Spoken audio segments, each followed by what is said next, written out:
আসসালামু আলাইকুম বন্ধুরা। আজকে আমি আবার নতুন রেসিপি আপনাদের সাথে শেয়ার করব। আজকে আমি বানাবো মাছের কোফতা। আপনারা মাংসের কোফতা তো অনেক খেয়েছেন, কিন্তু মাছের কোফতা কেউ খেয়েছেন কি আমি ঠিক বলতে পারবো না, কিন্তু যারা খেয়েছেন তারা জানেন যে এই মাছের কোফতাটা কত সুন্দর লাগে আর খুবই টেস্টি একটা রেসিপি। একেবারে উপরে দেখুন ক্রিস্পি হবে আর ভিতরে সফট, খুব সুন্দর লাগে। আর বানানো এত সহজ কি বলবো। বাড়িতে পড়ে থাকা এক পিস মাছ থাকলে আপনাদের মাছের কোফতা রেডি হয়ে যাবে।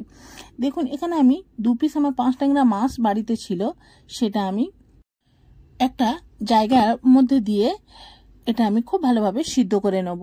এর মধ্যে অল্প পানি দেবো, লবণ দেবো আর একটু হলুদের গুঁড়ো দিয়ে দেবো, দিয়ে এটা খুব ভালোভাবে সিদ্ধ করে নেব। 5 ট্যাংরা মাছ প্রায় সবার ঘরে থাকে, আর 1 পিস 2 পিস পড়ে থাকলে কি দিয়ে রান্না করবে সেটা ভাবাও যায় না। তার থেকে ভালো আমরা এটা কোফতা বানিয়ে নিই, আর খুব সুন্দর লাগে খেতে কি বলবো। একবার হলেও অবশ্যই বানিয়ে দেখবেন, দেখে খেয়ে আমাকে অবশ্যই কমেন্ট করে জানাবেন যে এত সুন্দর লাগে। দেখুন এখানে আমি মাছটা খুব ভালোভাবে সিদ্ধ করে নেব, আর এটাই 5 ট্যাংরা মাছ দিয়ে করলে খুবই ভালো হয়, কিন্তু আপনারা চাইলে যদি অন্য যে কোনো মাছ থাকলে সেটাও বানালেও কোনো অসুবিধা নেই। দেখুন এখানে আমি যেহেতু 5 ট্যাংরা মাছ কাঁটাটা খুবই কম থাকে, আর এখানে আমি দেখুন সিদ্ধ করে নিয়েছি একটু ঠান্ডা হয়ে যেতে। এখন গরম আছে, একটু ঠান্ডা হয়ে গেলে আমি হাত দিয়ে খুব ভালোভাবে এটা ছাড়িয়ে নেব।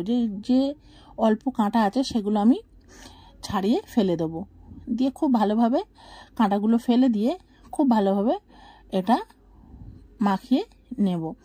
দেখছেন এত সুন্দর লাগে কি বলবো। একবার হলেও অবশ্যই বানিয়ে আমার কথা শুনে বানিয়ে দেখবেন, খুব সুন্দর লাগে। আর আপনার বাড়িতে কোনো মেহমান আসলে এই কোফতাটা একবার বানিয়ে খাইয়ে দেখবেন, তারা খুবই প্রশংসা করবে আপনাকে। তাহলে দেখুন এখানে আমি মাছটা খুব ভালোভাবে ছাড়িয়ে নিয়েছি, আর এর মধ্যে ছোট্ট ছোট্টভাবে পেঁয়াজ আমি কুচে দিয়ে দেবো, কাঁচা লঙ্কা দিয়ে দেবো, ধনেপাতা দিয়ে দেবো, আর আধ ঘান আমি আলু সিদ্ধ করে দেবো। এখানে আমি একটা গোটা আলু নেব না, যেহেতু মাছের ফ্লেভারটা আমার দরকার, সেই জন্য আমি অর্ধেকটা আলু নিয়ে সিদ্ধ করে নেব। আর এর মধ্যে দেবো জিরের গুঁড়ো, আর দিয়ে এটা খুব ভালোভাবে মাখিয়ে নেব। আর আদা রসুনের পেস্ট হাফ চামচ দিয়ে দেবো, আর একটা ডিম দিয়ে দেবো। দিয়ে এর মধ্যে আমি দিয়ে দেবো কর্নফ্লাওয়ার 2 চামচ দিয়ে দেবো, দিয়ে খুব ভালোভাবে এটা মিক্সড করে নেব হাত দিয়ে। লবণটা আপনারা স্বাদ মতো দিয়ে দেবেন, যেহেতু আমি লবণটা সিদ্ধ করার সময় দিয়েছি, এরপরেও আমি অল্প দিয়ে দেবো, দিয়ে খুব ভালোভাবে টেস্ট অনুযায়ী দিয়ে দেবেন, দিয়ে খুব ভালোভাবে হাত দিয়ে মাখিয়ে নেব। দেখছেন খুব ভালোভাবে এটা মাখিয়ে নিতে হবে, নিয়ে এতে কোনো রেস্টে রাখার দরকার নেই। এটা আমি এবার কড়াতে তেল দিয়ে দেবো, তেলটা গরম হয়ে গেলে আমি একে একে কোফতা সাইজ করে দিয়ে দেবো। দেখছেন এখানে আমার তেলটা গরম হয়ে গেছে, আর কোফতার আমি এই সাইজ করে নিয়েছেন।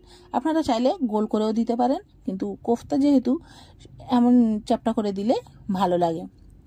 দেখুন একে একে, আর এটা গরম গরম খেতে এত সুন্দর লাগে কি বলবো। উপরে একেবারে মুচমুচে থাকে, ভিতরে সফট থাকে, এত সুন্দর খেতে লাগে কি বলবো। আমি বারবার বলছি, কিন্তু আপনারা একবার ট্রাই করে দেখবেন। এখানে আমি একে একে সব কোফতাগুলো ভেজে নেব, এক পাটটা হয়ে গেলে আর এক পাটটা দিয়ে ওলট পালট করে নিয়ে নেব। এটা সস দিয়ে খান, এমনি শুধু ভাতের সাথে তো খেতে সুন্দর লাগেই লাগে, আপনারা যদি শুধু সস দিয়েও খান সেটাও খুব সুন্দর লাগে। আপনারা স্ন্যাক হিসাবেও খেতে পারেন সন্ধ্যেবেলা, খুবই সুন্দর লাগে কি বলবো। যাক আমি এটা ভাসছি, আর আমি 1-2টো তো রান্না করতে করতেই খেয়ে ফেলেছি, এত সুন্দর কি বলবো।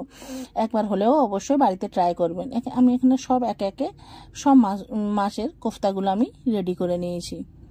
দেখছেন সব তুলে নেব, হালকা এর উপরে কালার এসে গেলে, আর খুব ভালোভাবে, খুব ডিপ ফুল ফ্লেমে দেবেন না, মিডিয়াম ফ্লেমে দেবেন, আর দিয়ে এটা খুব ভালোভাবে ভেজে নেবেন।